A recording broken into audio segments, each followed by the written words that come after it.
Muita saúva e pouca saúde, os mares do Brasil são. Eu sou o pônio, mas eu era um peixe. I'll just die if I don't get this recipe.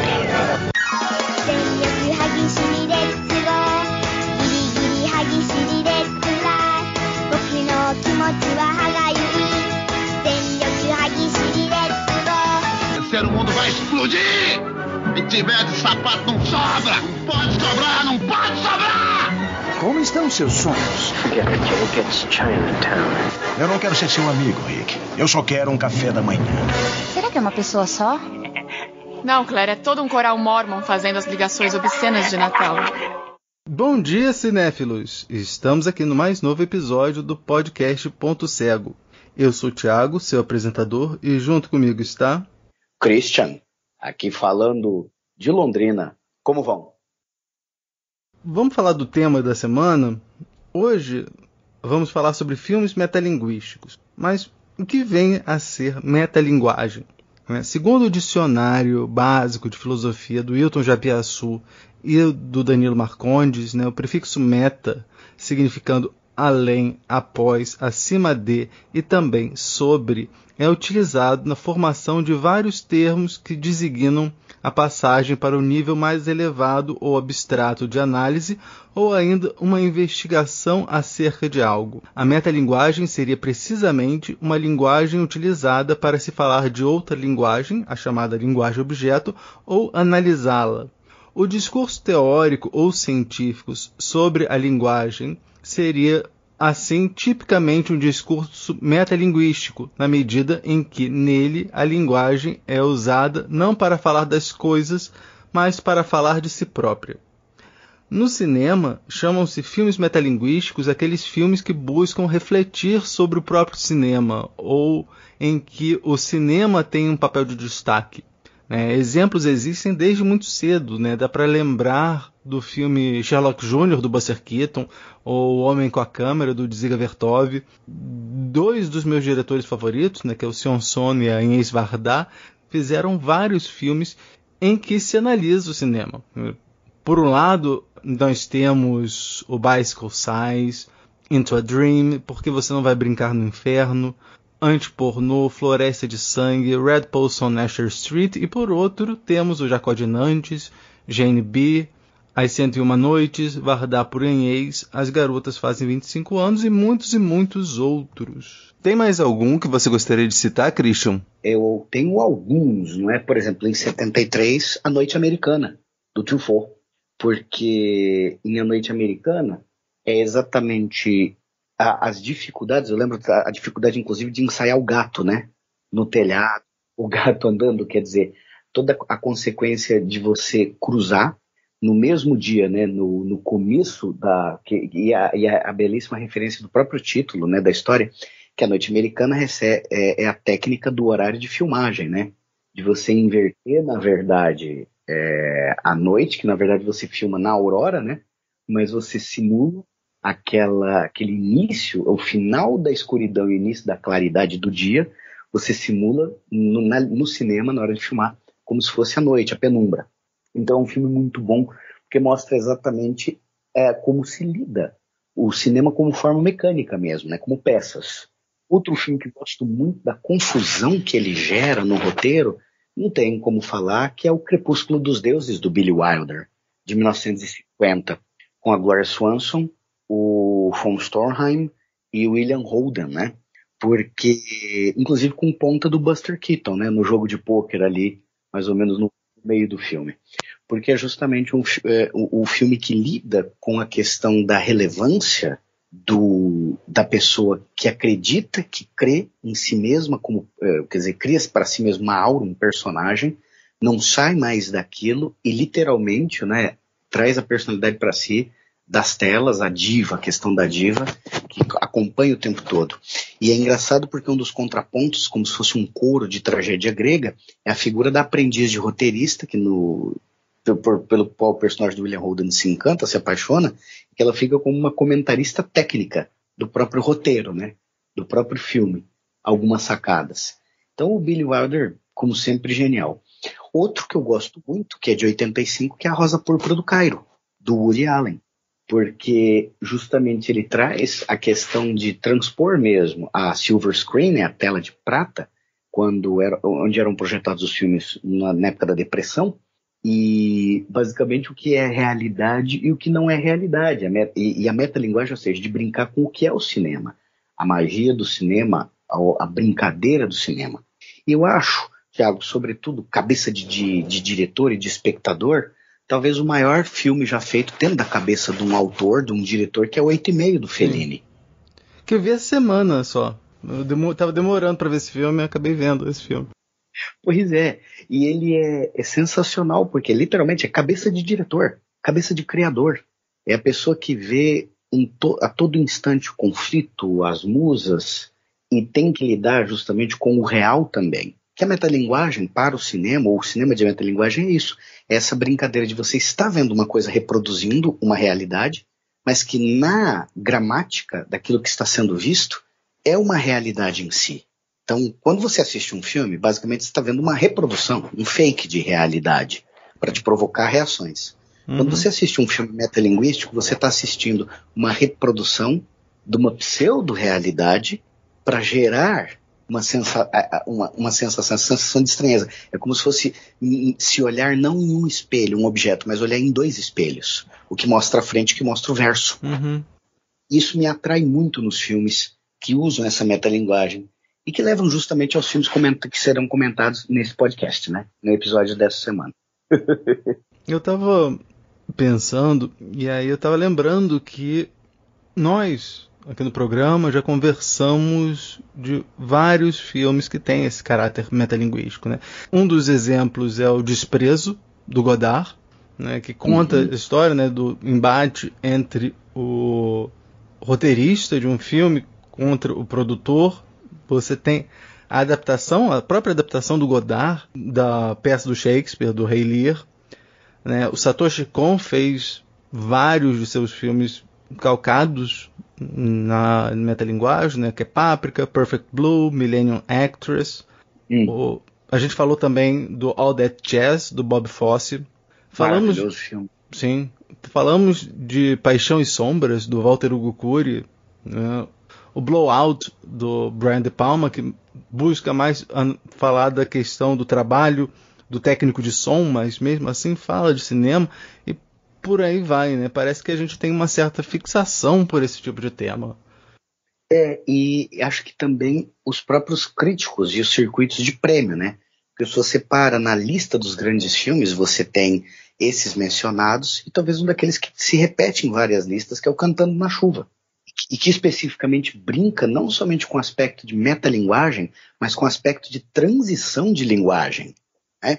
Ele reproduz a mudança do cinema visual pantonímico para o cinema com som, no qual entram as músicas gravadas, né, as performances gravadas, no caso com orquestra, com cantoria, não mais o pianinho tocando na sala ali com a projeção, o que foi uma tragédia para os pianistas. Então eu gosto muito. E aqui no Brasil, né? Eu não sei, Thiago se lembra, se os amigos, as amigas que estão nos ouvindo se recordam, o filme de 2007, que é o Saneamento Básico. Sensacional. Exato, que as pessoas ali, inclusive por R$10 mil, né? Tem que produzir. Não só brinca com a metalinguagem, mas como é metalinguagem no nosso cinema brasileiro, a gente sempre tem esse desafio, e a gente tem essa fixação por orçamento, né? Por nos compararmos com outras culturas cinematográficas. Eu acho muito interessante no Saneamento Básico, porque é câmera na mão e principalmente a preocupação do orçamento e da aplicação do dinheiro, né? Da verba para fazer. Então, quer dizer, não é somente a interferência artística ali encarado e a limitação financeira, mas também a controladoria pelo bem do poder público. Que eu acho sensacional. Um tripé de roteiro que já dá para fazer uns 3 filmes muito bons, assim. O Jorge Furtado realmente arrebenta nesse filme, assim. Eu acho que é um dos meus favoritos desde Ilha das Flores. É um roteiro muito afiado, né? E ele trabalhando sempre com a mesma equipe, talvez eles atingiram aquela maturidade de que você pega posterior ao Homem que Copiava, e ali, que não deixa de ser uma homenagem, uma declaração de amor, né? Porque todo filme de metalinguagem ele não deixa de ser, de certa forma, uma declaração de amor, ainda que seja do Godard, uma declaração meio de amor ao avesso, né?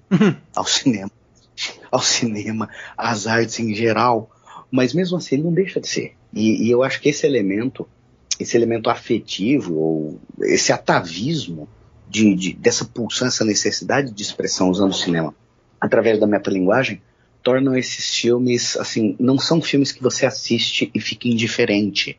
E acho que numa disciplina de quem realmente gosta de cinema, são filmes que realmente você tem que colocar aquele selo, Thiago, assim, ver e rever. É obrigatório ver e rever.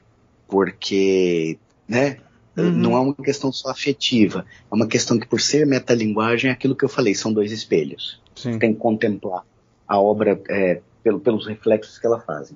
Gosto muito. E também, Thiago, se me permite, falar também do Cinema Paradiso, né? Sim. Tornatore, em 1988, que é justamente essa questão que eu falei da declaração de amor, usar a metalinguagem como declaração de amor, e ele cria, né, em Cinema Paradiso uma ode apaixonada, e é muito legal e muito bonito, porque não é exatamente a produção do cinema, isso é secundário, mas é tratar exatamente de quem levava. O filme é pão, o filme... As pessoas precisam de cinema como quem precisa de pão. Naquela Sicília se reconstruindo arrasada do pós-guerra. E a função tão importante quanto o padre na missa, naquela cidade, era do projecionista e do pessoal que levava os rolos de filme, né, de uma cidade a outra. Quer dizer, é lindo aquilo, é uma liturgia. Ir ao cinema é uma liturgia. Eu tenho certeza que você, assim como eu, e todos os amigos e amigas que estão nos escutando, sentem falta em virtude aí do período que passamos da pandemia, né? É outro filme que eu vi essa semana também, e é apaixonante esse filme. Sim. O Alfredo, que é o Philippe Noiret, tá maravilhoso, assim como os atores que fazem o Totó, né? Eu lembro muito do que faz o Totó mais velho, que é o Jacques Perrin, que fez aquele filme com Demi, Duas Garotas Românticas. E eu gostei muito, muito, muito apaixonante. É uma bela homenagem que eles fazem não necessariamente, como você mesmo disse, né, não necessariamente a indústria cinematográfica, mas as pessoas que consomem o cinema, né, as pessoas que se emocionam quando tá lá o projetor rodando. E quem faz o projetor rodar, né, porque não existiria, sobretudo na época retratada pelo Giuseppe Tornatore, não existiria o realizador se não fosse o exibidor, não é nem o distribuidor. Que o distribuidor, o produtor, isso pode ficar em filmes como Assim Estava Escrito, o próprio The Player, do Altman, que mexe com alguns desses aspectos que são muito atraentes, né? Mas o exibidor, e eu acho engraçado, Thiago, porque é até um episódio de podcast depois pra gente discutir lá na frente, me recorda muito a minha infância. O meu amor por cinema começou exatamente num cinema que não era de shopping, era um cinema de bairro, um cinema que só tinha um propósito, aquele prédio, aqueles equipamentos, aquele local, que era o Cine Saturno, lá na Penha, em São Paulo, nos anos 80. Eu me recordo dele, do cheiro e tudo mais, e quando eu assisti uma década depois, o Cinema Paradiso, me transportou imediatamente nessa sensação. Então é aquela mirada no espelho e falar assim, puxa, finalmente, eu gosto quando contam a história, eu acho bonito da metalinguagem isso, é contar a história do editor, do iluminador, do produtor, das dificuldades dos atores, mas também trazer a do exibidor. Então eu acho fantástico. Tem outros filmes também que eu gosto muito, tem um particular carinho, que é a adaptação, e o Cidade dos Sonhos, do David Lynch, que eu acho sensacional. Eu gosto muito do adaptação. É bom, né? É o Kaufman, não, é Spike Jonze, né? Mas o roteiro é do Kaufman. O roteiro é do Kaufman, tá. Inclusive com o Kaufman fazendo uma jogada que a gente sabe que é marketing e loucura, e tudo misturado, e é adorável, porque ele de fato criou, além dele, Charlie Kaufman, ele colocou o nome de um irmão. Que não existe. Que não existe, ele registrou. E a última vez que isso aconteceu, por exemplo, nos Globos de Ouro, no Oscar, nessas premiações, foi na época do macartismo. quando o Dalton Trumbo tinha que criar um nome fictício de roteirista. Ele não podia assinar como Dalton Trumbo. E aí o Charlie Kaufman pega essa brecha de escrever, e você não precisa entregar o RG, nem o CPF ou o passaporte do sujeito, né?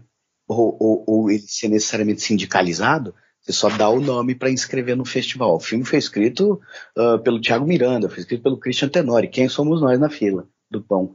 Então ele usou dessa brecha, então a brincadeira dele, do adaptação, a brincadeira do roteiro, transcendeu o filme, a exibição e chegou até o circuito das premiações. Eu acho que essa é uma das coisas mais geniais, de jogada mesmo, de brincadeira com a indústria, que foi feito em anos, assim.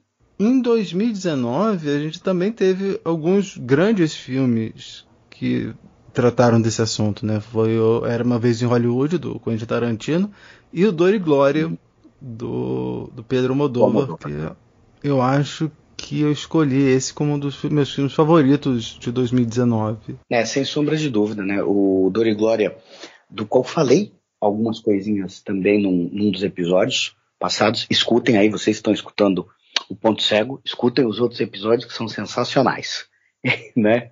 E eu acho demais, porque cinema é afeto. O Almodóvar tinha que fazer alguma coisa para homenagear o irmão, homenagear a família toda, Almodóvar, na verdade, o clã ali que trabalha com o cinema, porque ele foi introduzindo todo mundo, né? Ali no meio. E a questão das amizades que você faz, e como o tempo passa, mas como você é artista, o tempo não passa para o artista, né? Ele se recusa, pode passar para a obra pode ficar datada, mas ele não. E chega uma hora exatamente isso, em que eu acho até que eu brinco com o Dor e Glória do Almodóvar, que tá mal colocado, né? Na verdade deveria ser Glória e Dor, quando você assiste o filme, porque é muito menos sobre glória e muito mais sobre a dor. Criação, arrependimentos, frustração. É duro, né, pro artista, às vezes, se deparar que se ele tivesse feito um filme um pouquinho diferente, com 5 minutos a mais, 5 minutos a menos, talvez ele se agradasse hoje.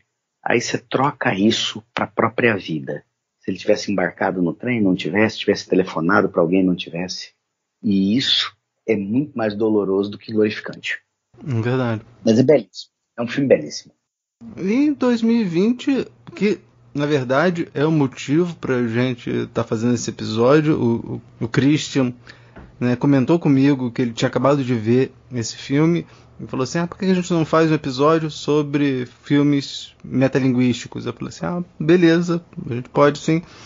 Que é o Mank, do David Fincher, que saiu na Netflix ano passado. Eu vi agora, acabei de ver. Achei interessante algumas escolhas do diretor, apesar de eu achar que ele pega muito pesado com o Orson Welles. Não sei. Sim, né? Eu não sei. Eu sei que o Orson Welles devia ser uma pessoa impossível de lidar, mas eu daria um pouquinho de mais crédito para ele. Mas eu achei interessante as escolhas dele, né? Tanto, não apenas o preto e branco, mas como o filme ser muito pautado em flashbacks, né? Mimetizando o próprio Cidadão Kane, né? Na forma e no conteúdo, né? E acho muito interessante você ter mencionado isso sobre a mimetização, porque se a gente fala sobre o poder da imprensa personificado em Hearst, que na verdade é Charlie Foster Kane, no roteiro do Mankiewicz com o Orson Welles, o roteiro do Jack Fincher, que é pai do David Fincher, né, mas já falecido, claro, ele adapta para os nossos dias, e não no poder da imprensa, mas ele tenta passar a ideia das notícias falsas, né? O que lhe pareceu isso, Thiago? Me parece... Nossa, aquela escolha que tanto o Mayer quanto o Irving Thalberg, né? O Irving Thalberg e o próprio William Randolph Hearst, né, tiveram de inventar filmes querendo dar uma veracidade a essas imagens, dizendo que isso está acontecendo, mas eles sabem muito bem que não está, né, para desacreditar o oponente deles é monstruoso e é uma coisa que a gente sofreu muito, né? Os americanos conseguiram se livrar disso ano passado, mas a gente ainda está sofrendo, né? A gente tem mais umas penitências aí para pagar, mas é interessante porque é exatamente a propagação que eu falo, que é engraçado, né? Porque a gente usa o termo hoje e se fala em pós-verdade, em fake news, mas é mentira, é apenas uma mentira. É uma ficção que reverbera. E lembrando uma coisa, Thiago, que eu acho interessante, porque a trama do Mank fala perifericamente, né? Você falou do Orson Welles. Orson Welles que é justamente uma pessoa que quebrou a barreira entre a encenação e a repercussão realista quando ele fez a transmissão, não sei se foi pela NBC ou pela... acho que foi pela NBC, né? Da Guerra dos Mundos, do H.G. Wells. Porque ali a repercussão que deu aquela encenação e o pânico que deu, inclusive nas companhias telefônicas, na noite em que foi transmitido, e depois ele teve que voltar, não é, ao ar para dizer que aquilo era apenas uma encenação, uma adaptação. Então nós estamos, acho interessante porque se trata de um roteiro que tenta buscar uma fantasia, um ponto de vista de uma pessoa que testemunhou a fabricação da verdade a respeito de um roteiro que ele fez para um sujeito que era exatamente uma grande criança, né, numa loja de brinquedos, como o próprio Orson Welles já falava, como ele se sentia num set de filmagem, que criava também essas verdades. Então é a questão da manipulação, eu acho que é muito interessante. Eu gostei muito do que você falou a respeito do tratamento que dão ao Orson Welles no filme. E aí, eu tenho que fazer um contraponto, eu vou fazer um contraponto aqui. Da mesma forma que vocês talvez tenham exagerado, eu digo o seguinte, o Jack Fincher conheceu o Orson Welles. Então, como jornalista, não é? Então ele frequentava ali rodas em que o Orson Welles estava. Então algumas coisas ele realmente ouviu de pessoas que trabalharam com ele, aquela representação. Eu acho interessante porque ele era, na verdade, o titã a ser vencido, né? De certa forma. Eu falo no roteiro. Não tem nada a ver, sei que vocês que estão escutando, isso não é um spoiler. Mas ele, de certa forma, para o roteiro, era o titã a ser vencido. Ele tinha que ser colocado no final, enquadrado de uma forma em que se coloca exatamente a questão do o que é verdade dentro da construção de uma obra, né? Isso é muito interessante. E, claro, né, aí aquela coisa que encanta todos, a escolha do elenco, em que você tem coisas diferentes. O Arliss Howard fazendo o Lube Meyer está esplêndido. É aquele nível de coadjuvante tipo Elliot Gould roubando a cena no Bugsy do Barry Levinson, ou François Truffaut roubando a cena no Contatos Imediatos. É aquele cara que o personagem da presença é magnética, né? E ele se parece demais, assim, o trabalho de maquiagem do filme é muito bom, porque assim, essa semana eu li, para me preparar para o episódio da semana que vem, eu li um livro do Kenneth Anger que se chama Hollywood Babylon, e ele conta os podres de toda essa galera que a gente viu aí no Mank e de mais algumas, né? E aí tem as fotos, né? Tem a foto dele, tem a foto da Marion Davis, que é quem faz a Amanda Seyfried. Você tem o William Randolph Hearst, quem é o faz Charles ele? Dance, Charles Dance, britânico. Então, são idênticos, assim, em especial o Mayer e o Hearst são. Você olha e você fala assim, tiraram eles das fotos dos jornais, sabe? Tão parecidos que eles são. Isso é verdade. Será que o Fincher, depois de 4 anos trabalhando com a Netflix, fazendo Manhunter, não é? E de tanto ele ficar obcecado, até quando ele fez Zodíaco, essa obsessão que ele tem de caracterização, de caracterizar realmente os atores na postura, na voz, no olhar, emulando fotos, documentários da época e tal, eu acho que ele atingiu o estado da arte, né, com o Mank. Mas vamos então partir logo para os filmes, ô Christian? Agora é a hora, né? Vamos lá. Antes de a gente comentar os filmes, eu gostaria de relembrar as regras do programa. Vamos lá. Todo programa, eu e meu co-apresentador ou minha co-apresentadora escolhemos um tema. Nesse caso, foi filmes metalinguísticos.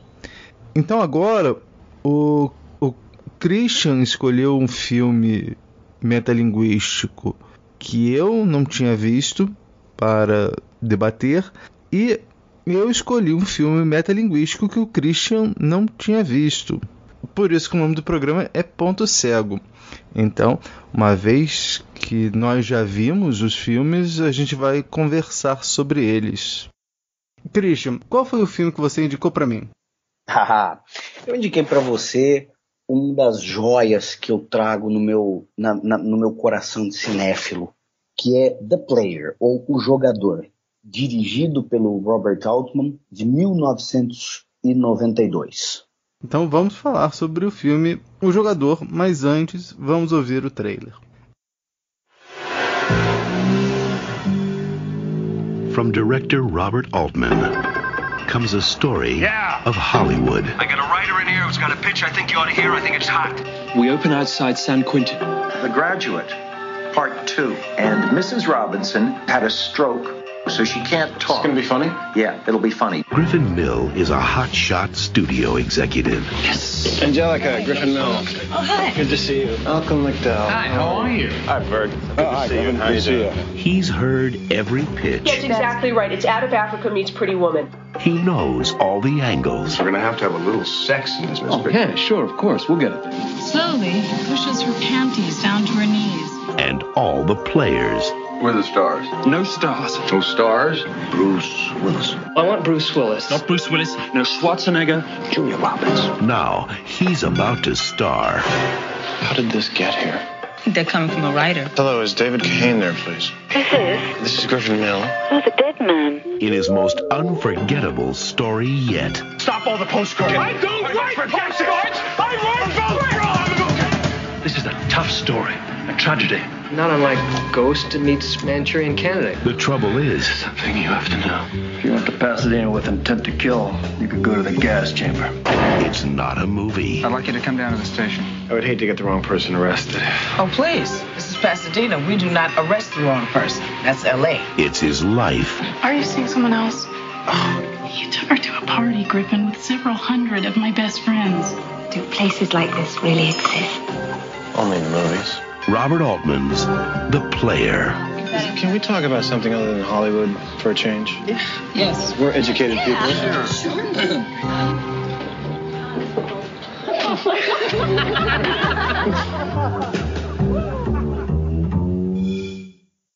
Então, como o Christian falou, o filme foi dirigido por Robert Altman, com o roteiro de Michael Tolkien, baseado no romance do próprio Michael Tolkien.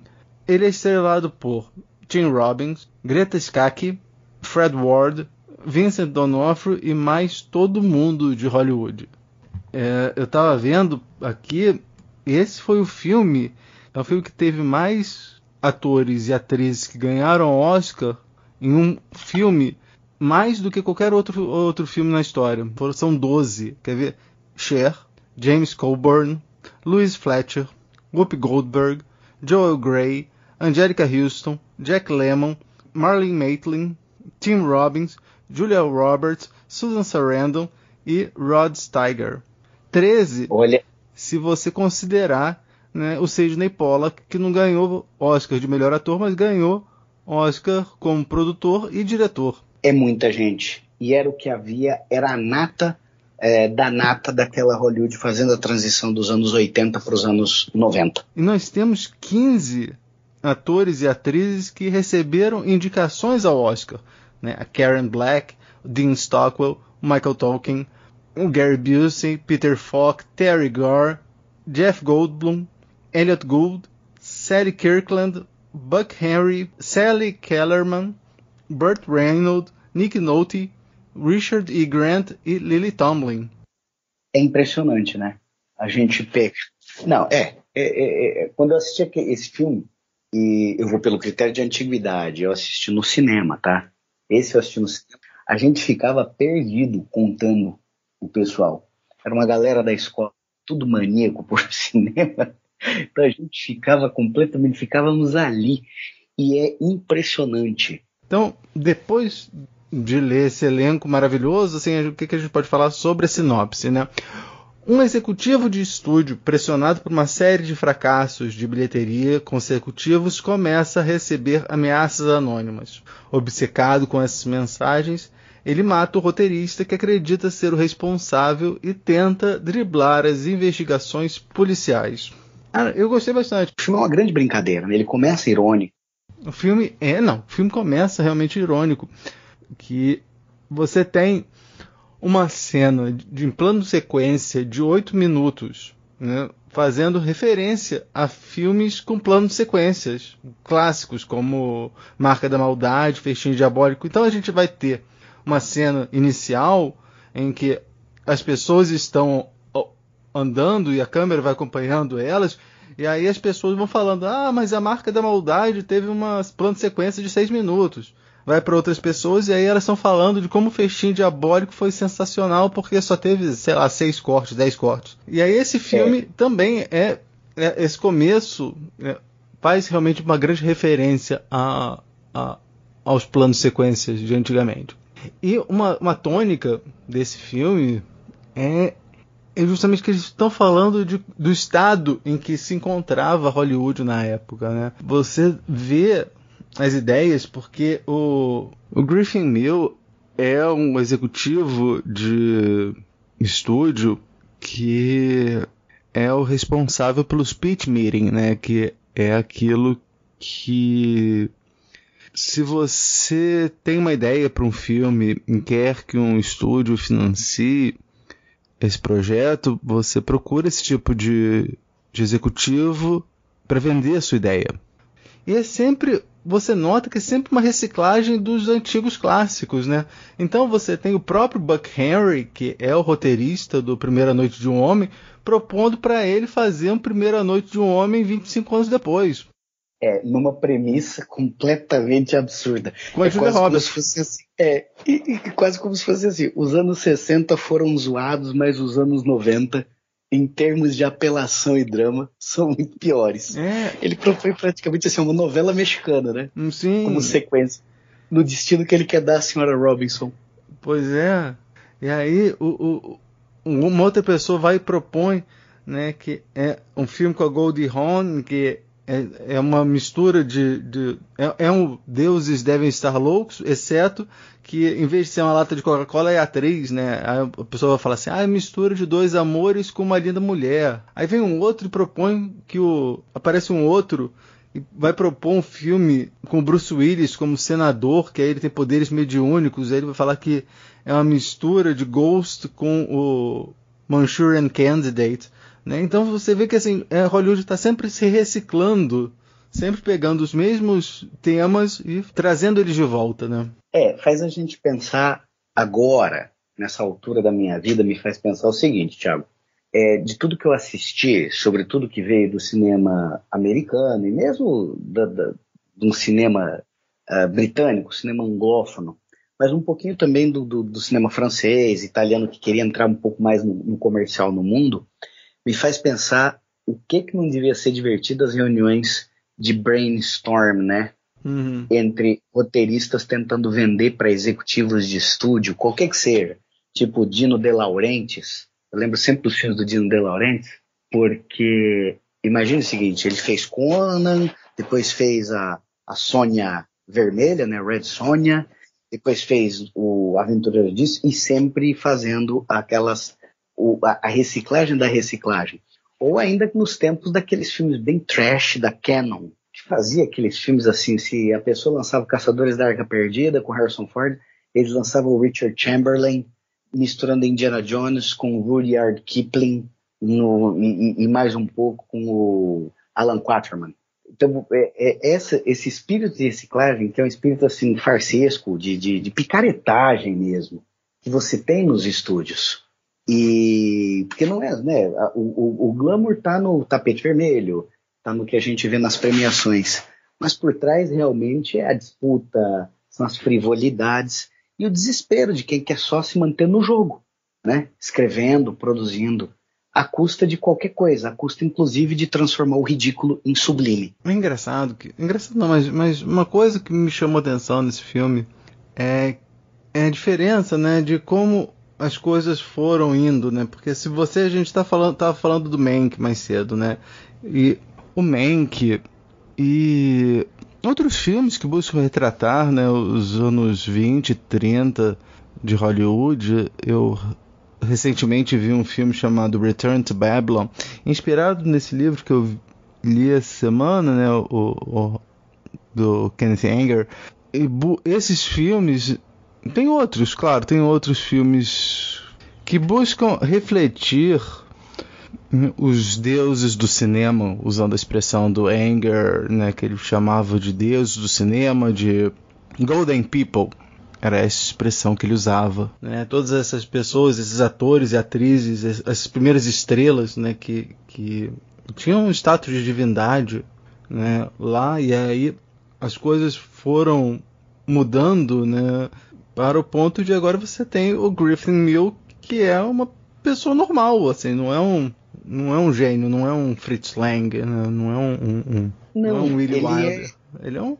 Não, o cabelo dele, os suspensórios, o que ele é? Ele imita o Gordon Gekko do Wall Street. Uhum. Ele é um yuppie. Ele é exatamente aquela coisa engraçada dos caras de Wall Street, como quando tomaram o controle da Disney e entraram a convite do próprio Roy Disney, sobrinho do homem. E a partir dali, claro, dá o grande salto, né? E todos os estudos começaram a pegar pessoas que não exatamente tinham o espírito assim, de entender de cinema ou gostar de cinema. Se gostar ou não gostar, isso pouco importa. Mas uma visão de empreendedor. E o Mill é isso, ele é um homem, é uma pessoa mediana.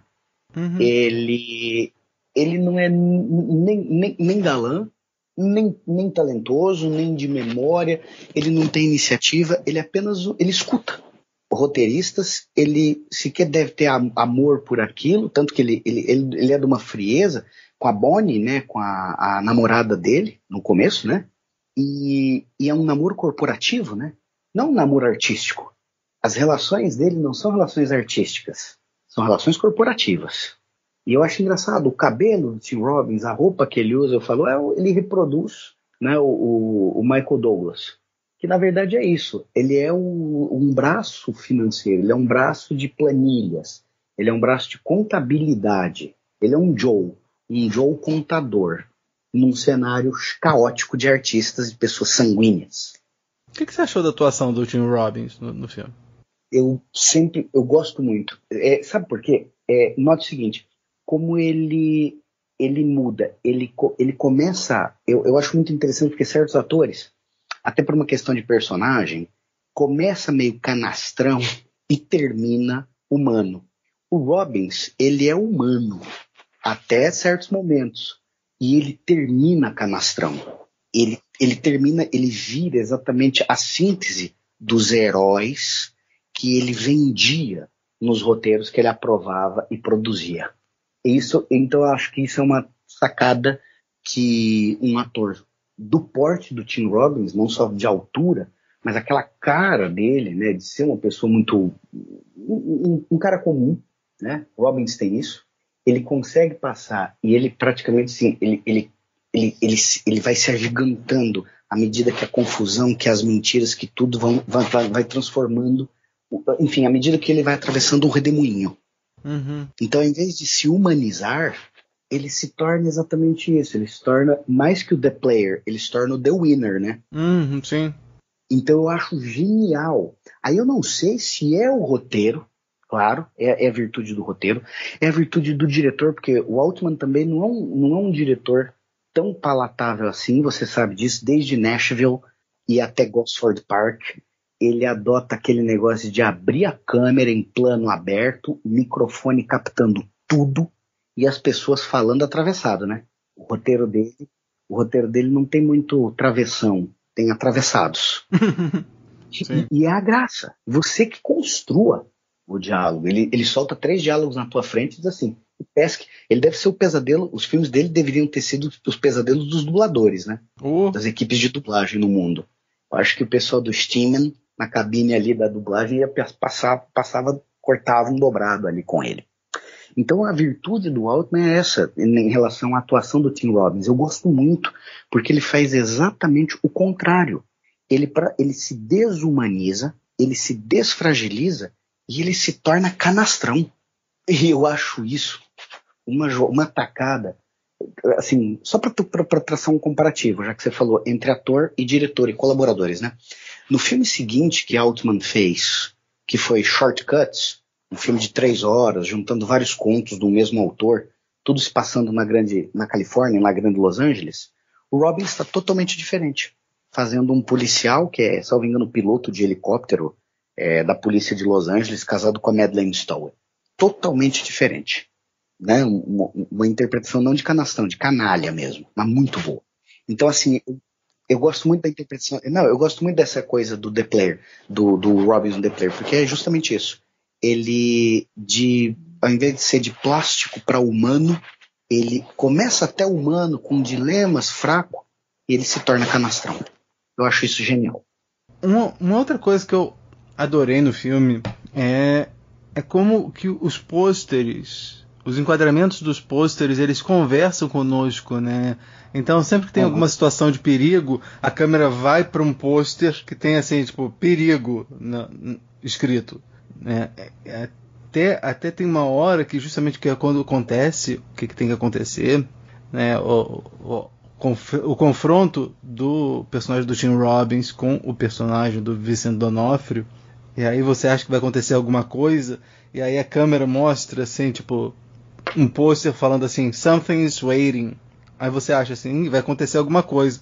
Mas aí ela corta pro karaokê falando assim, gonna talk a while. Assim, tipo, a gente vai conversar alguma coisa. Então a gente sabe que vai acontecer alguma coisa, mas antes eles vão conversar um pouquinho. E aí acontece o que tem que acontecer.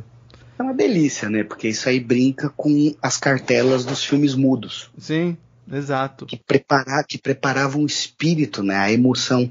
E é mais uma vez a metalinguagem. Quer dizer, não é isso que é a metalinguagem, é a mistura de gramáticas, né? Uhum. É o recurso do cinema mudo de induzir pela palavra, preparar o espírito da plateia, criar a expectativa para o alívio, para a tempestade, para o que seja que fosse acontecer, porque fosse, e coloca isso no cinema falado, confundindo, misturando.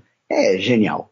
Uma outra coisa metalinguística também que é realmente bem interessante é que no final dessa conversa, o Vincent D'Onofrio, né, que é o David Carradine, vira pro Griffin Mill e fala assim, te vejo no próximo rolo, otário. See you in the next reel, asshole. E aí na cena seguinte eles se encontram, e aí o que eu especulo é que a gente acha que o rolo seriam tempos enormes, mas não, são 11 minutos, né? Tanto que quando o Hitchcock faz o Festim Diabólico, ele faz uns cortes, né, próprios, exatamente de 11 em 11 minutos. A gente só tem esses cortes por conta da limitação do tamanho dos rolos, né? Mas eu achei, eu especulo que deve ser, sabe, tipo, deve ser no rolo seguinte o reencontro deles. Eu especulo, não sei, né? Não fiz as contas. O filme é toda uma brincadeira, é um deleite para quem gosta de cinema, para quem, como o Tarantino diz, né? O Tarantino sempre fala, né? Quando me perguntam se fui à escola de cinema, respondo, não, eu fui ao cinema. Então, se você quer meio que se educar a lá Tarantino, assista o The Player do Altman, sem dúvida. É uma brincadeira. Ele brinca com os códigos mesmo, ele brinca em código. E por isso mesmo que é gostoso de assistir. Nesse momento, o filme ganha algumas características noir, né? Até mesmo várias referências a justamente o Sunset Boulevard, que você mencionou lá no começo do programa, que ele começa a ser ameaçado. Ele achava que o David Carradine era o roteirista que estava ameaçando ele, mas ele continua recebendo os cartões ameaçando ele, e a partir daí eles são assinados por Joe Gillis, que é o personagem do Sunset Boulevard, que, assim como o David Carradine, morre afogado. Mas enquanto um é morto na piscina, né, no mar azul, o outro morre numa poça d'água em uma cena com uma forte luz vermelha, mar vermelho, né, que ele faz essa brincadeira com a ex-namorada do David Carradine. Que é da Islândia, né? Ela é do frio, é artista plástico. Ele brinca com o paralelo do Sunset Boulevard, porque o Sunset Boulevard ele tem uma coisa interessante e também com o The Player funciona assim, que no Sunset Boulevard, ou no Crepúsculo dos Deuses, do Billy Wilder, os 3 personagens principais anseiam alguma coisa. O Eric von Stroheim gostaria de voltar a ser diretor, a personagem da Gloria Swanson gostaria de voltar a atuar, e o Giles, que é o personagem do William Holden, gostaria de voltar, queria ter uma piscina em casa, né? Uhum. Queria trabalhar em Hollywood e ter uma piscina. E eu acho que não, de uma maneira muito agridoce, o Billy Wilder, ele abençoa os 3 personagens, dando a todos eles o que eles queriam, né? Uhum. Acontece que na vida a gente ganha até o que a gente pede, mas a gente não ganha da maneira que a gente pede. E essa brincadeira também está aplicada no final do jogador. Todo mundo, de certa forma, consegue o que quer, exceto a polícia, porque a polícia ela é tratada, os policiais são tratados como baratas tontas, como os policiais dos filmes mudos da Keystone. Lembra dos Keystone Cops? Que eram mais perdidos, só que pelo menos até os Keystone Cops resolviam. Na verdade, na maioria dos curtas, quem resolvia a parada era o cachorro mascote, né? Da chefatura de polícia. O mascotinho lá que resolvia tudo. Mas os policiais de Los Angeles, eles são mostrados não como os tiras espertos de LA Confidential ou de Chinatown, corruptos, espertos e tal. Não, eles são mostrados como os Keystone Cops.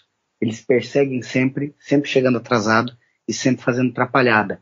Que a dupla de policiais principais interpretada pelo detetive o DeLongpre, que é o Lyle Lovett, e a Whoopi Goldberg, que faz a Susan Avery, a detetive também, né? Então é engraçado, né? Porque pega 2 peixes fora da água. O Altman pega uma atriz formidável, mas com fama de comediante, num papel muito silencioso, muito cínico, e pega um cantor country, né? Pega um cantor country num papel mais silencioso ainda. Quer dizer, um tipo, 2 peixes realmente nadando em rios que não pertenciam à espécie deles.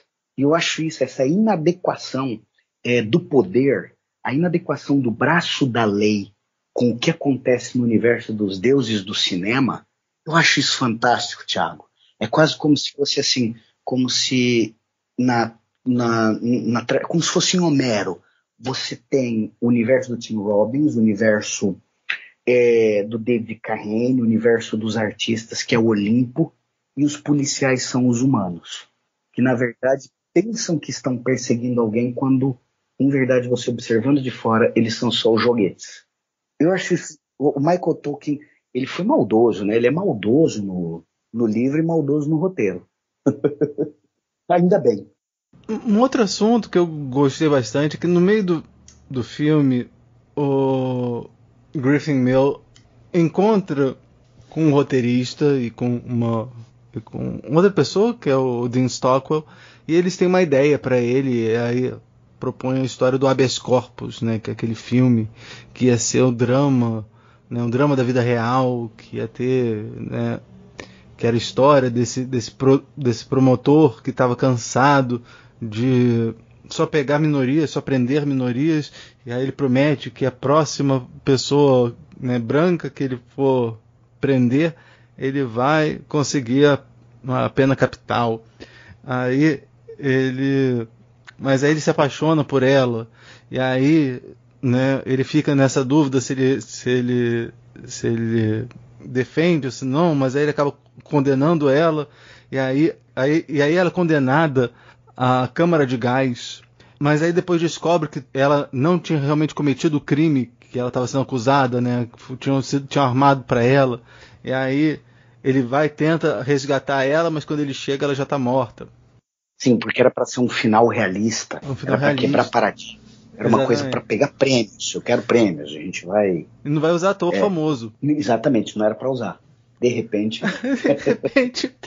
põe o Bruce Willis e a Julia Roberts para trabalhar no filme e ganha um final feliz, né? Ela sobrevive, ela com uma música grandiloquente ainda no final, com um encerramento apoteótico, que é, inclusive, a antítese contrária à própria trilha sonora do filme inteiro, né? Sim. Que é genial. E aí termina, né, a última frase do filme, ela falando, né, por que você demorou tanto? Ele fala assim, o tráfico estava horrível. Que é justamente a última frase do filme, né? Why did it take so long? Traffic was shit. Exatamente. E toca. E é interessante que o roteirista, que era esse que estava querendo falar de pureza, essas coisas assim, já não estava mais interessado, estava querendo que as pessoas gostassem do filme dele. É uma espécie de vitória pelo cansaço da própria indústria, né? A indústria ela te vence.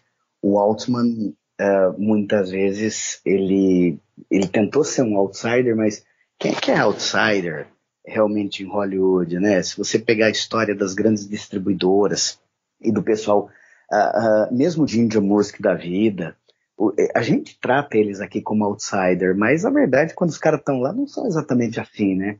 Eles apenas lutam pela independência da produção e do corte, o principal, né? A autonomia do corte. E eu acho isso que, no final das contas, é aquela coisa, você vai escrevendo, vai reescrevendo os rascunhos, a versão de um roteiro, um bom roteiro de Hollywood, você sabe, é melhor do que eu, inclusive, para chegar bem, um bom roteiro de cinema, você vai ter que amaciar o roteiro, bater nele de 7 a 12 vezes, né? Antes de levar para alguma leitura. Para você realmente você vai testando primeiro, você é o primeiro espectador. E eu acho engraçado o cansaço do roteirista no final, literalmente se libertando do habeas corpus, né? Exatamente, recebendo um habeas corpus dele mesmo, e virando pro diretor, que era todo alternativo e tudo mais, falou, não, quer saber de uma coisa? Vai ser isso mesmo, e vai ser hollywoodiano, e você vê o final, que é sensacional, que eu gosto porque é um final que se repete, né?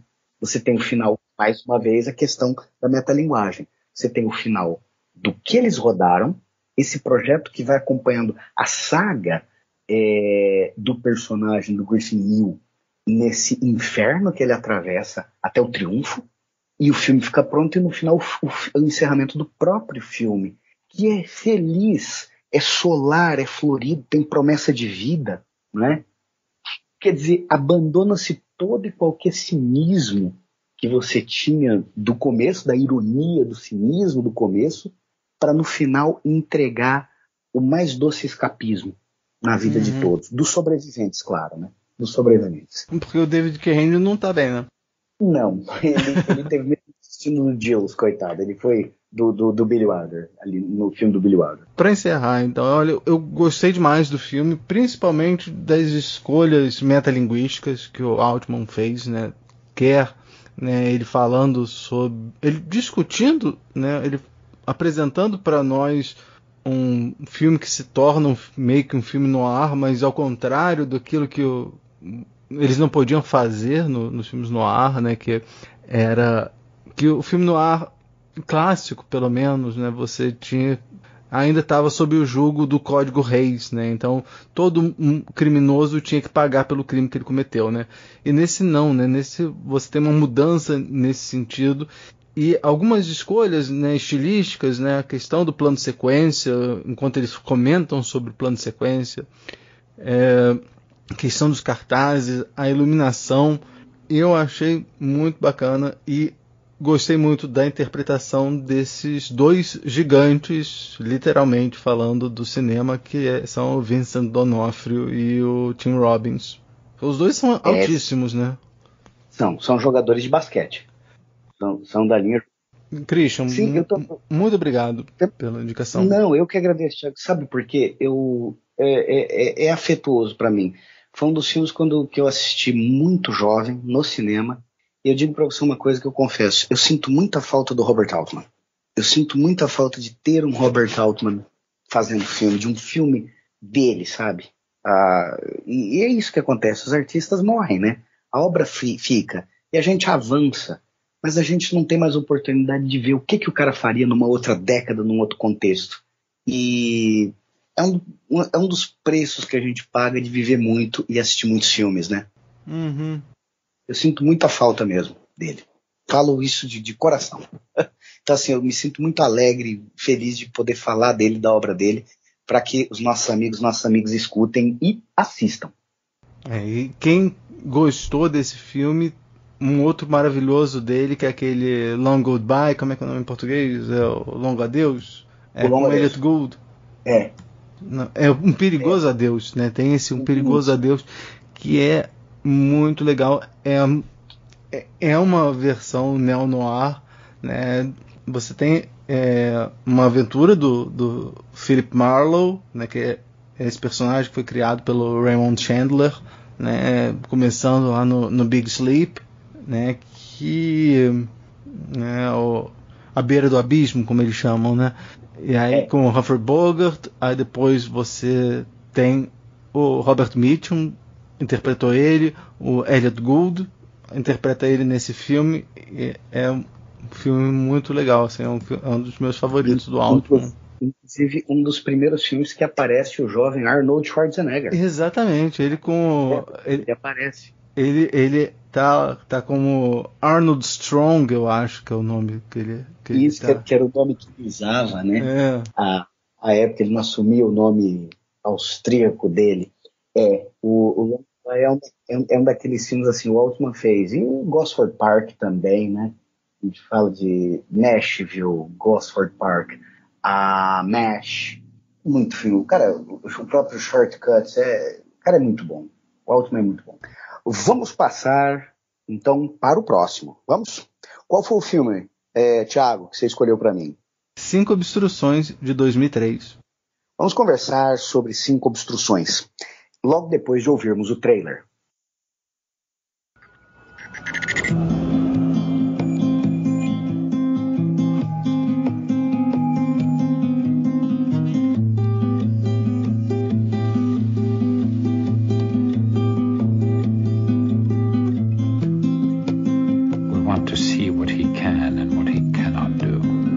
Absolut ikke. Jeg er jo ikke pervers. Dette er jo ikke den film, jeg plader om.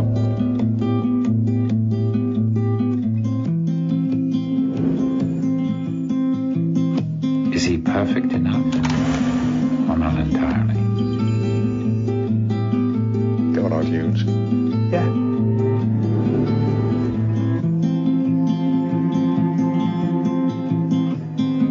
Jeg bliver nødt til at straffe dig på en eller anden måde. Det kan jeg ikke. Det nægter jeg sgu at gøre, altså.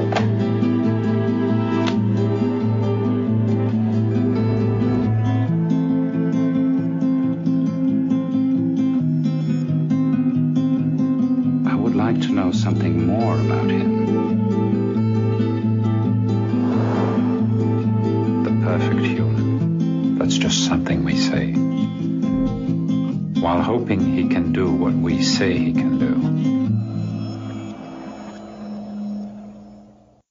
5 Obstruções foi dirigido por Jürgen Leth e Lars von Trier, baseado no filme original do Jürgen Leth, The Perfect Human, o Humano Perfeito.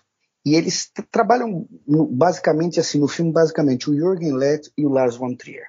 Trata-se, Thiago, de uma jornada investigativa sobre o fenômeno da cinematografia, em que o Jürgen Leth ele refilma, mas ele não refilma uma vez.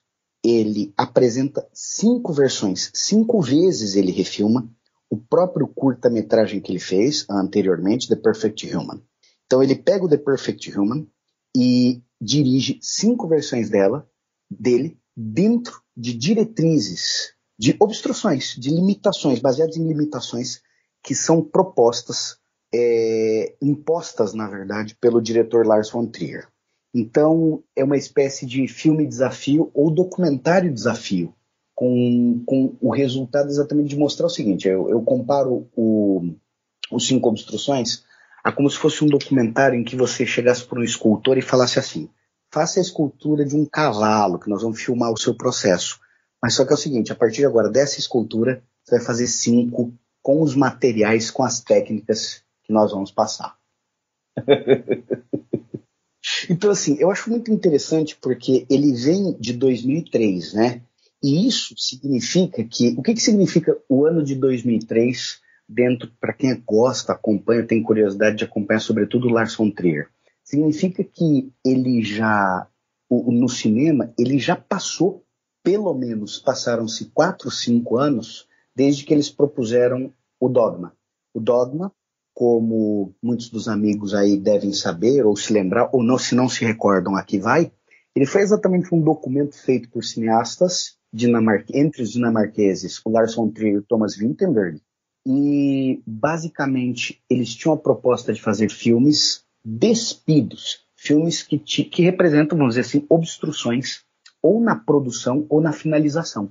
Então, por exemplo, tirava a trilha sonora, tirava a mixagem de som, dispensava-se, não é?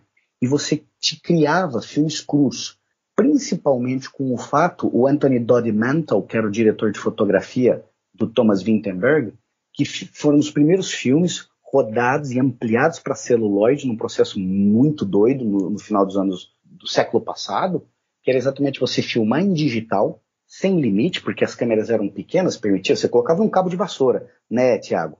E colocava a câmera onde você quisesse, né? Ela acompanhava o voo de uma galinha, em plano sequência. Vou fazer um tracking shot. Então, o Von Trier, ele está 5 anos depois de ter proposto isso e feito, e aí ele se reúne exatamente ao Jürgen Lett e propõe, né? Ele impõe esse desafio. Mas para a gente falar um pouco disso, Thiago, tem que falar em primeiro lugar do Perfect Human. Porque se a gente não fala o curta-metragem de aproximadamente 12 minutos e 40, 12 minutos e 45, que ele tem a contextualização de conjugar imagem e texto, mostrando exatamente a constituição humana e as ações humanas.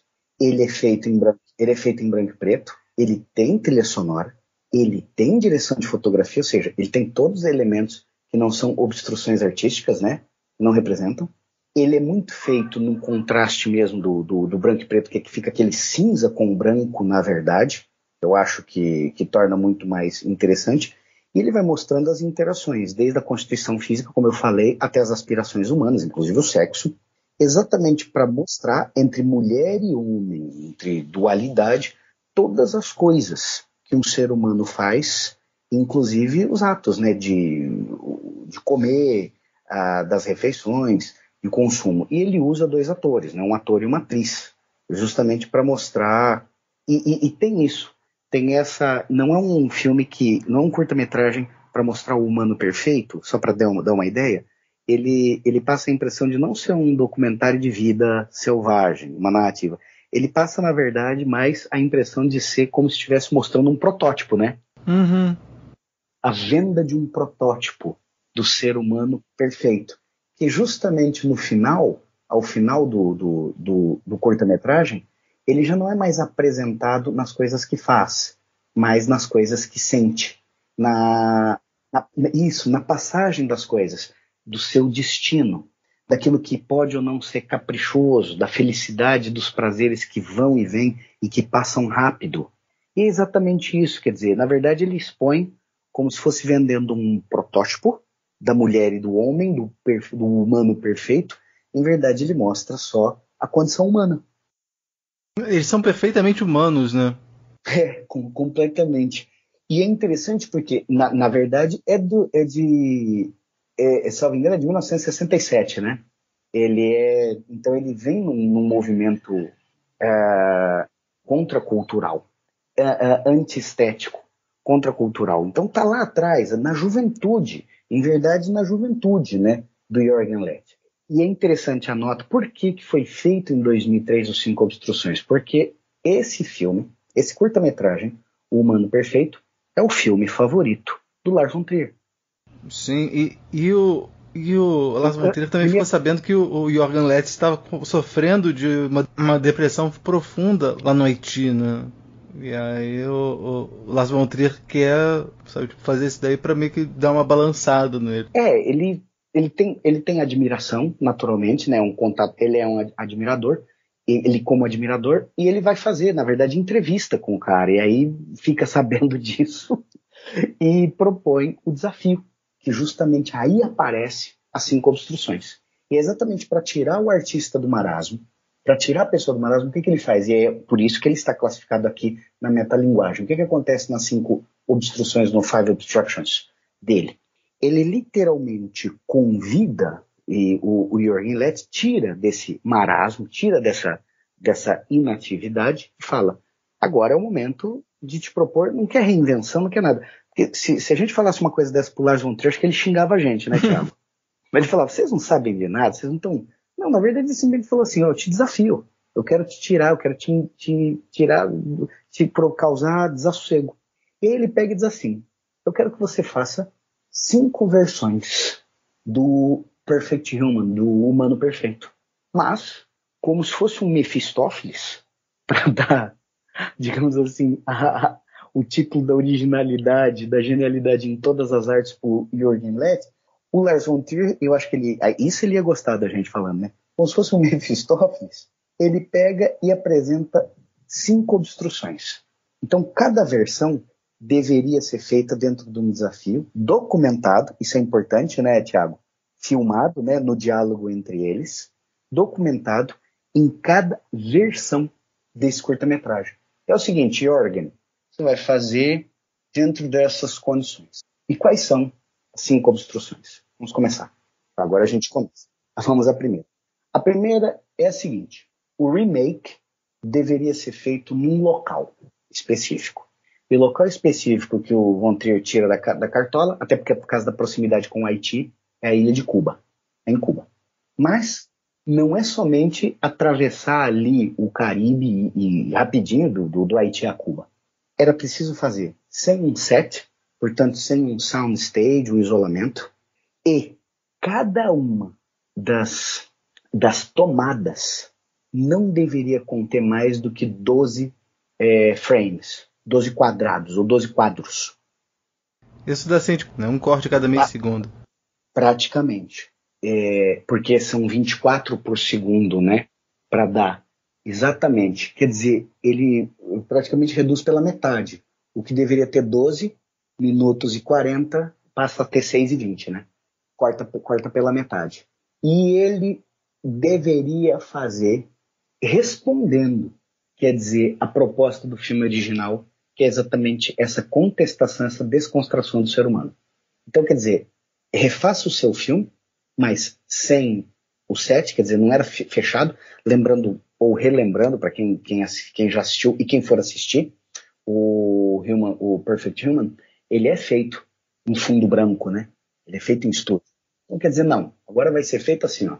É aqui, cut, cada 3 segundos, quer dizer, corta o texto, corta o contexto, corta os silêncios, a trilha sonora e faz. E essa primeira é cumprida com sucesso, apesar da dor de cabeça que ele tem. Mas eu acho que esse primeiro trabalho foi um pouco mais fácil, né? Então, o que a gente compreende disso, Thiago? O que eu posso depreender disso? O Von Trier, ele brinca com a questão de sintetizar. Você me diz uma coisa, você, Thiago, me diz uma coisa. E eu digo para você, o que você me falou é muito bom. Fale com metade das palavras e diga a mesma coisa. Transmita a mesma mensagem. Tire os artifícios do controle. O que significa tirar o set? É tirar o artifício do controle do filme. Porque quando você está no cenário do set, você controla uma das coisas mais absurdas que a gente tem. Um luxo nos dias de hoje, que é o quê? O silêncio, né? Porque o que o cinema precisa, sobretudo no set, é o silêncio. Ali, você tem... E o silêncio nos dias de hoje, na sociedade que a gente vive, em qualquer lugar do mundo, é um luxo. E, claro, sintetiza.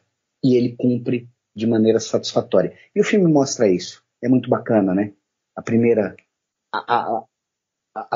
mostra, né? 2 coisas que me chamaram a atenção, né? Das falas do Lars von Trier nesse momento, né? Em primeiro lugar, né? É uma busca que o Lars von Trier tem de ir do perfeito ao humano, né? Então ele está querendo cada vez mais essas limitações, ele está querendo cada vez mais buscar meio que burilar, né, esse humano perfeito para a gente chegar no humano que a gente vai ver quem é lá no final da 5ª obstrução. E uma outra coisa que ele fala bastante, né, por que ele escolheu 5, né, ele fala que ele quer banalizar, né, o Jürgen Lett, né, E aí isso me lembra muito o Warhol, né, que buscava repetir aquelas imagens da cultura pop várias vezes, né, tanto que você tem a Marilyn e o Elvis, o Che Guevara, né, ele buscava pintar, né, vários quadros, né, aqueles quadros com várias imagens do mesmo ator, da mesma personalidade, né, e ele falava que ele estaria interessado em banalizar, em tornar comum, né, essas divindades, né, que a gente falou lá no começo do programa. Né, e aí eu acho que o Lars von Trier está querendo fazer isso, né, está querendo fazer, né, vários Jürgen Letts, né, vários filmes, vários humanos perfeitos, né. Ele faz isso, né, não é uma perfeição, é uma busca de humano, eu acho que pelo cansaço, né, ele vai exaurir o processo criativo. Você só atinge o processo criativo satisfatório à exaustão. E é bem do comportamento dele. Aí passamos ao segundo. Qual é a segunda versão? A segunda versão é proposto o desafio, 2 desafios em primeiro lugar. O local. Ele tem que eleger o pior local do mundo, na opinião do Jürgen Letts, né? O Lars von Trier diz: você vai refilmar a segunda versão no pior local possível do mundo. Mas só que é o seguinte, mas sem mostrar o local. Então é um desafio de ir e de expressar a arte, mas sem identificar. E o papel do homem não deve ser contratado nenhum outro ator, nada. Quem tem que fazer e quem faz é o Jürgen Letts.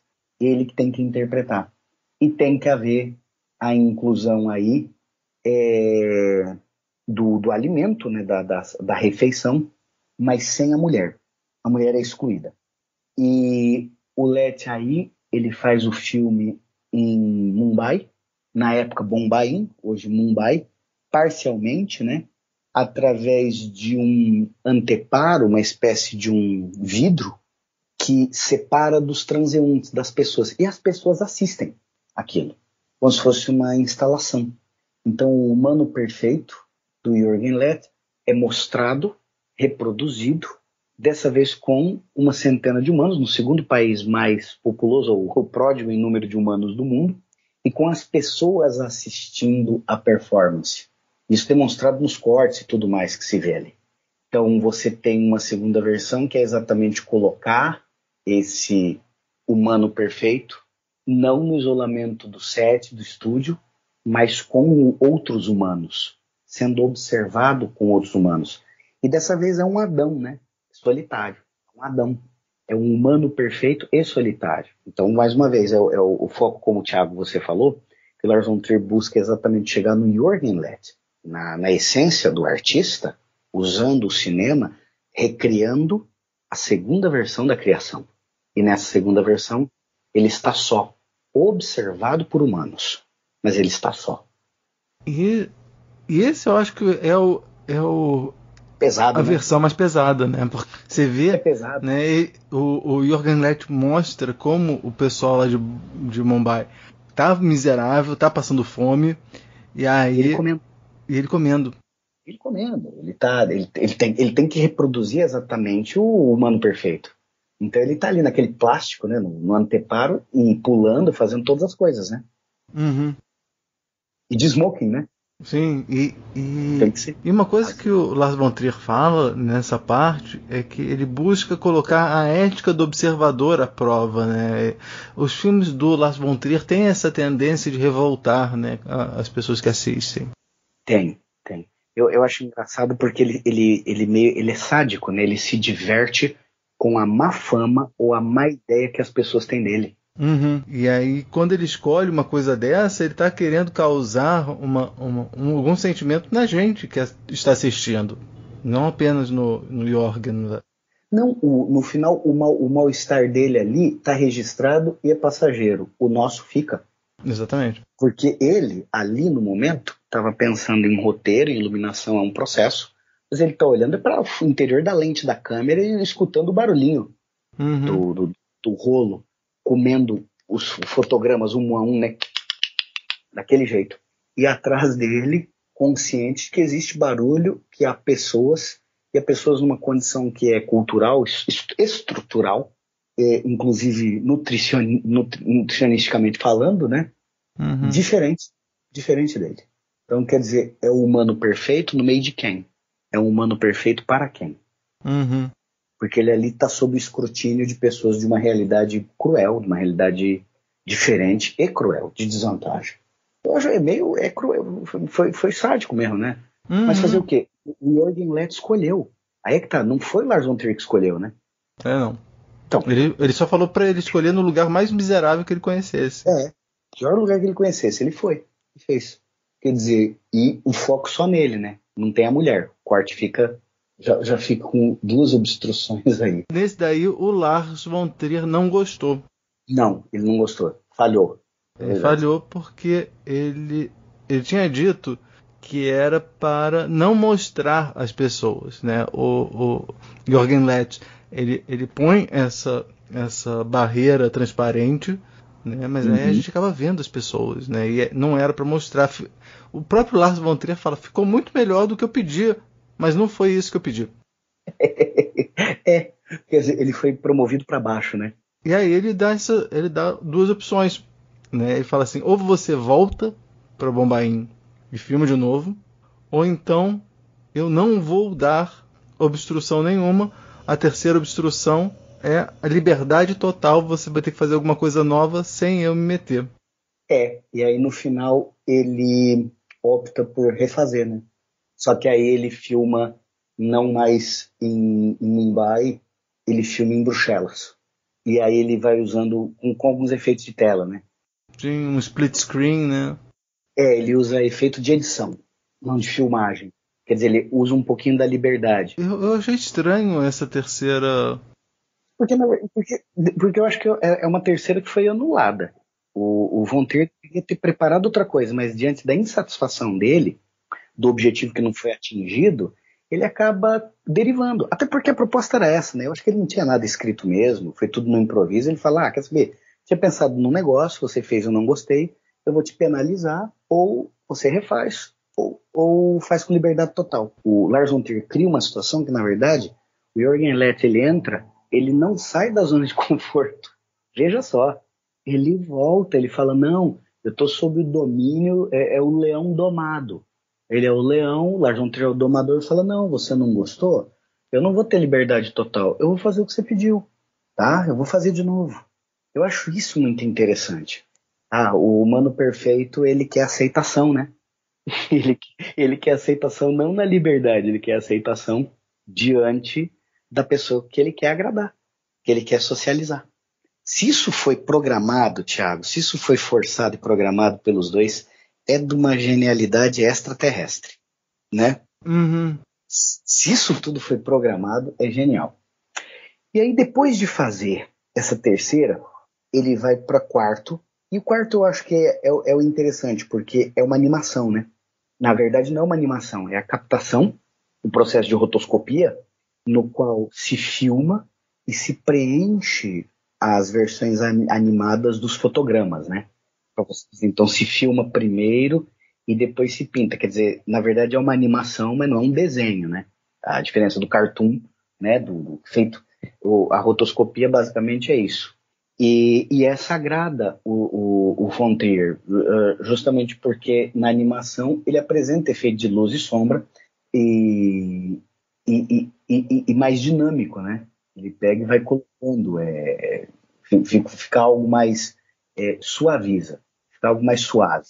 E acho também interessante a questão da observação, tanto do homem quanto da mulher, na questão animado, na questão da animação. Lembrando que a animação não é desenho. Ele ganha cor, as sombras, e ele usa na animação o elenco, né? Ele cria, na verdade, a animação sobre o filme feito, né?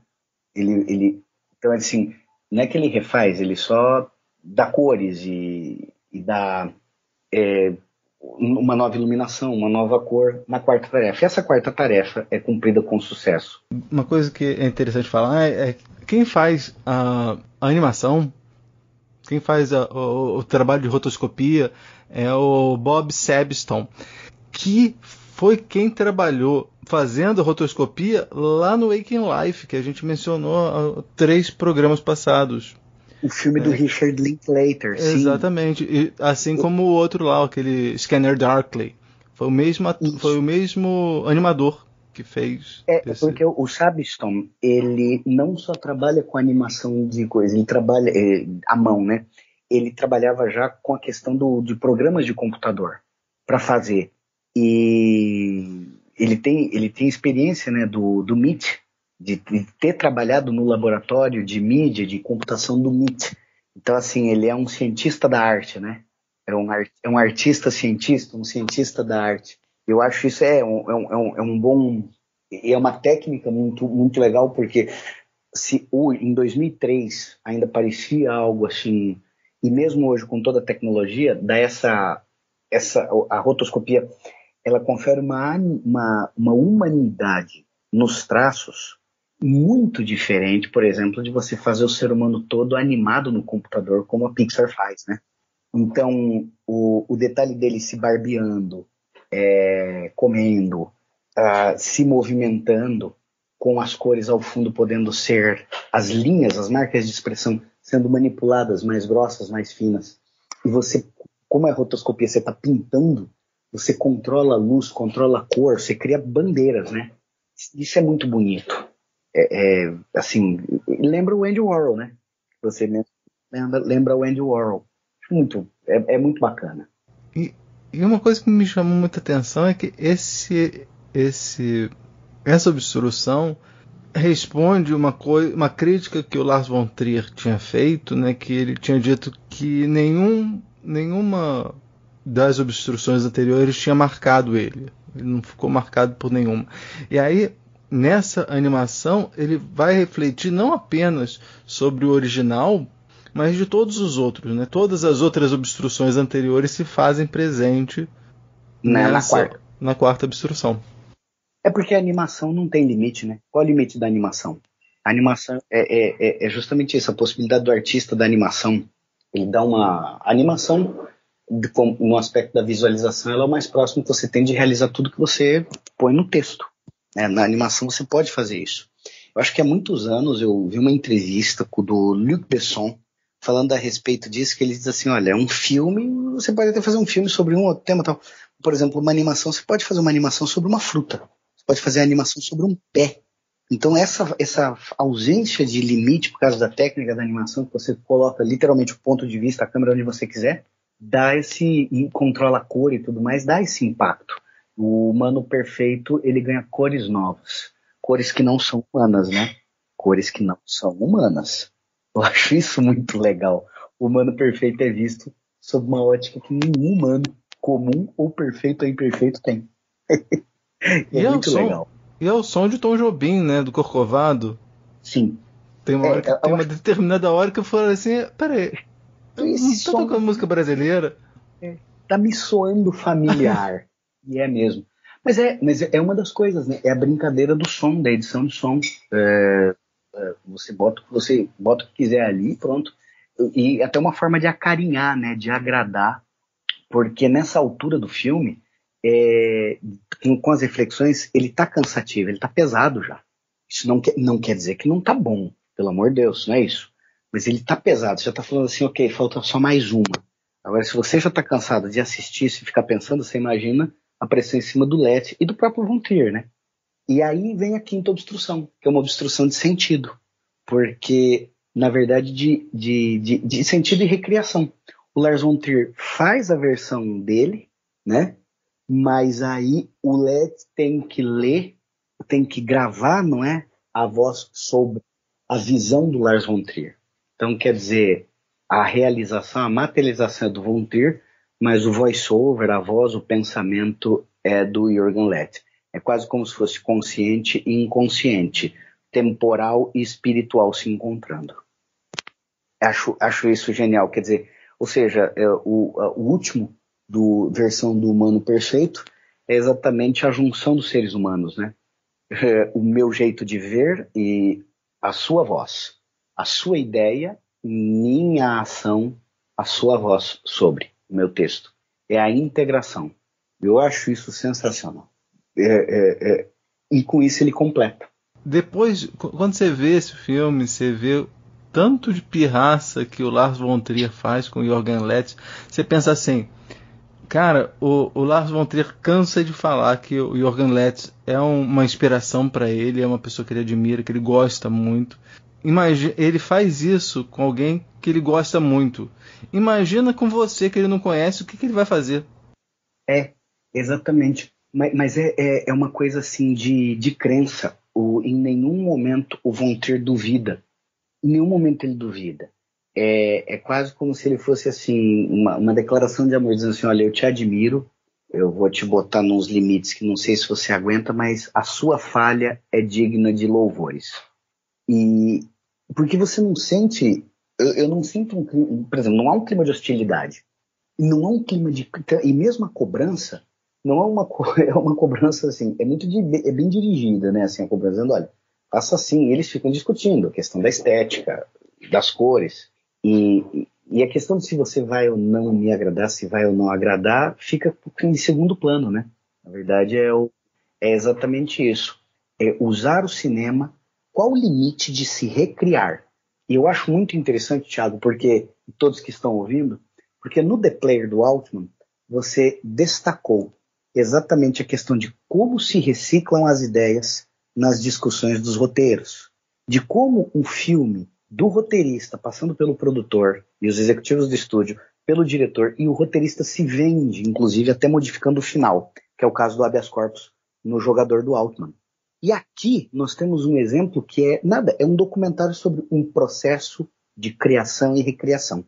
É construção sobre construção, porque não são obstruções cumulativas. Aí é que tá, não é? Ele não vai propondo 4, 5 obstruções e acumulando as restrições. Vamos chamar de restrições, muito melhor. Ele não acumula, ele cria versões. Eu traço um paralelo absolutamente fora de propósito e maluco, mas assim, dentro de um processo de criação, como se você pegasse as 4 versões de Nasce uma Estrela. Desde a versão dos anos 30, que era só focado no cinema e no sonho de Hollywood, a versão musical com a Judy Garland e o James Mason, a primeira com Frederick March, e a atriz que foi só a primeira atriz a ganhar um Oscar, né? Que ela é sensacional. Depois você tem a Streisand com o Christopherson e agora a Gaga com o Bradley Cooper. E como as coisas vão mudando, ganham cores e você tem seres humanos diferentes numa premissa que é a mesma. Agora você pega esse processo de filmes independentes, de produções independentes, de artistas de visões diferentes e concentra em 2 artistas. Concentra simplesmente nos 2, né? Basicamente você põe o Jürgen Letts e o Lars von Trier repetindo e reproduzindo o mesmo processo, alterando, e exatamente buscando isso. A obra perfeita, o ser humano perfeito. Isso é sensacional. É a metalinguagem assim, é metalinguagem e insistência, né? Persistência. Não basta a metalinguagem, tem a persistência. Eu acho isso extraordinário. Cris, que bom que você gostou. Não, eu gostei demais. E assim, me faz até balançar um pouco na fé, naquela coisa de certa altura da vida, quando a gente gosta muito, né, de cinema, você fala assim, e se eu fosse fazer um filme, depois que você assiste esse filme, você fala assim, será que eu faria? Eu tenho nervo para isso? Eu tenho visão para isso? Será que eu aguento um processo de 2, 3 anos fazendo a mesma coisa, tendo a mesma premissa na cabeça, aquela obstinação quase do Capitão Ahab, né, do Moby Dick, e aceitando as mudanças no processo, porque no final das contas não é o mesmo artista, não é o mesmo Jürgen Letts que fez o Humano Perfeito. O Humano Perfeito foi há 50 anos, tá? Quando ele é refilmado, as tecnologias mudam, a pessoa já mudou a perspectiva, ele revisita a obra e ainda tem imposto no processo criativo limitações ou propostas de revisitação. E, na verdade, tudo que ele vê é tudo sendo recriado, são novas coisas. Quer dizer, é como se você pedisse para o Da Vinci fazer 5 Mona Lisas, né? 5 Giocondas. Pinta uma, pinta outra, só que eu vou restringir. sem esfumato nessa sem marrom, na outra sem branco. Como é que fica? Na outra eu não quero um rio, não quero água, quero um deserto. É exatamente isso. É interessante, porque a brincadeira da metalinguagem é isso. O cinema ele não tem limite de recriação, os seres humanos têm. Gostei muito, viu? Só tenho que agradecer. Foi show de bola. Então, para resumir os dois filmes, eu gostei muito do seu filme. Fico muito feliz que você tenha gostado do Sem Obstruções, né? São duas maneiras diferentes de apresentar a metalinguagem, mas eu acho que os dois são bem válidas, né? São. E traz uma maturidade, né, pra gente no final. O filme serve exatamente de lição de você. Tudo que você faz pode ser revisto, revisitado. E nunca será a mesma coisa. Eu gostei demais, Thiago. Só você viu para me empurrar uns desafios.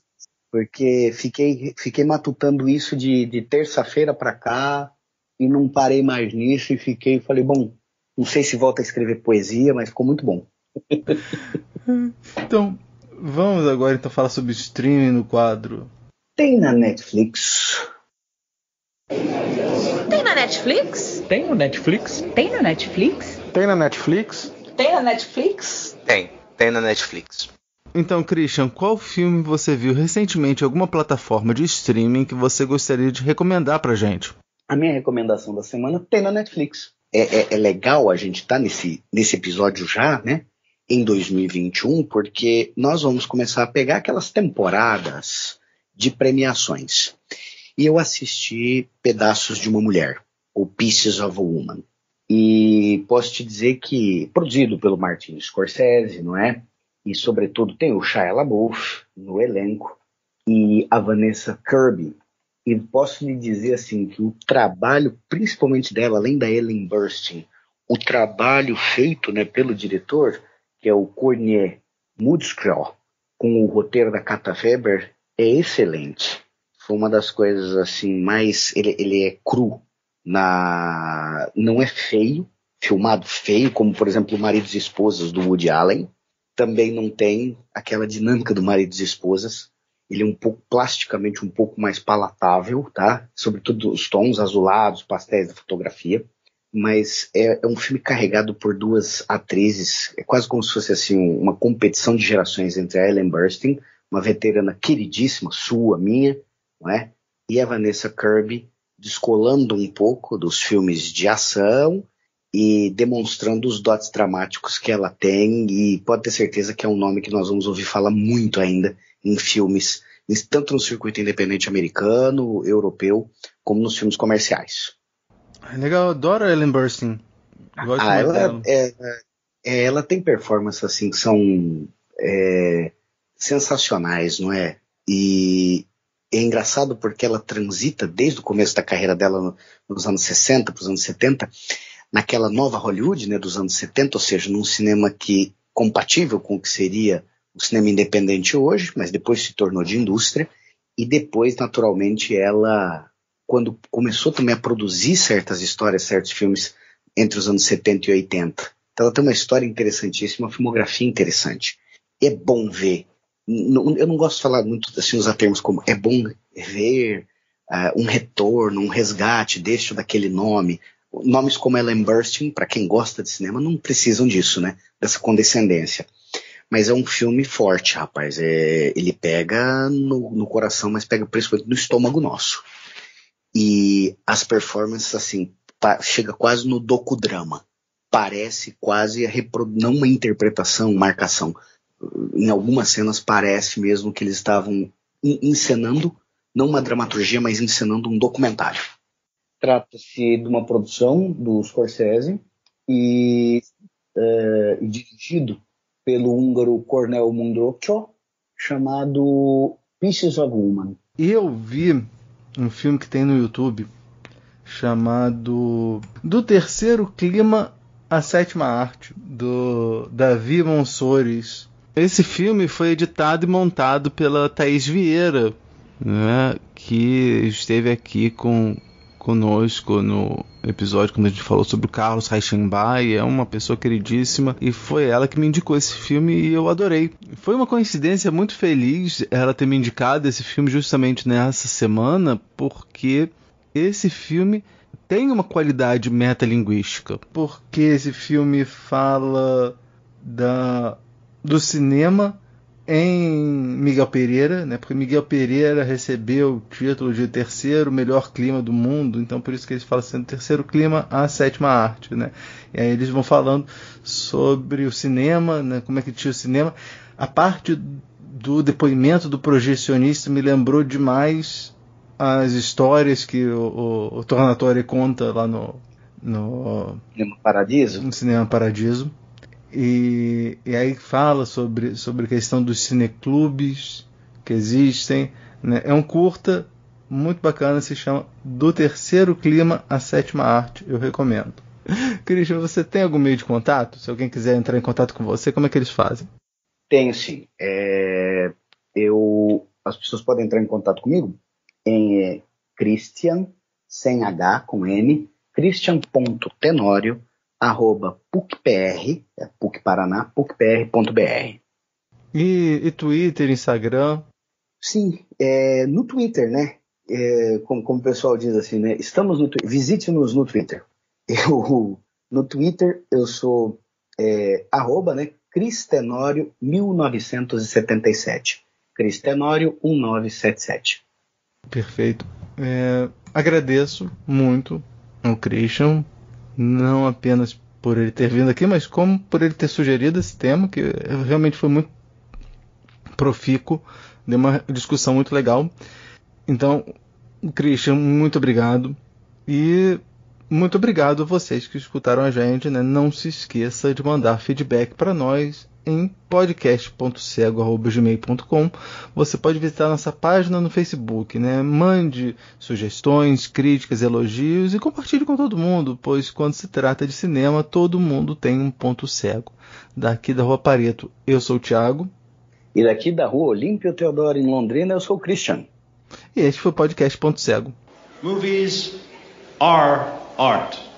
Now, more than ever.